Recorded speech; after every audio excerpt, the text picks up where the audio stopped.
आज आपको जो है वो अपने फिंचेस की कॉलोनी का विज़िट करवाऊंगा। मौसम आज काफ़ी अच्छा था तो इसलिए मैंने कहा चलें वीडियो बना लें। चलें आपको फिंचेस की कॉलोनी में लेके चलता हूँ। अस्सलाम वालेकुम जी, मैं आपका दोस्त अब्दुल मतीन और आपको वेलकम करता हूँ अपने यूट्यूब चैनल परफेक्ट फ्लाई में। तो आज मौसम काफ़ी अच्छा था। हाँ जी दोस्तों, ये हमारा है जी गरीब खाना और मैं दिखाता हूँ।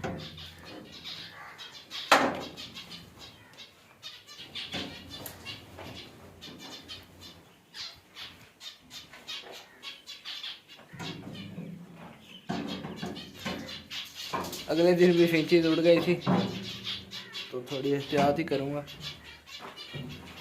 ये चेक करें जी, इनको फुल कवर किया हुआ है पॉलीथीन के शापर से और ऊपर जो है वो फ्लैक्स होता है उसको लगाया हुआ है। ये माशाल्लाह से जी फिंचेस हैं और इसमें जो है आपको दिखाता हूँ, ये चेक करें।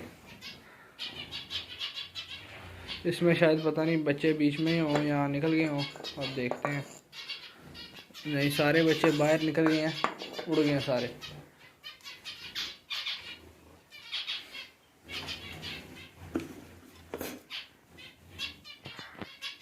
इसमें बच्चे हैं। सा एक नन्हा मुन्ना सा सेटअप है मेरा। अगर वीडियो अच्छी लगी तो लाइक कीजिएगा और सब्सक्राइब कर लें जिन दोस्तों ने नहीं किया। बाकी अल्लाह हाफिज़।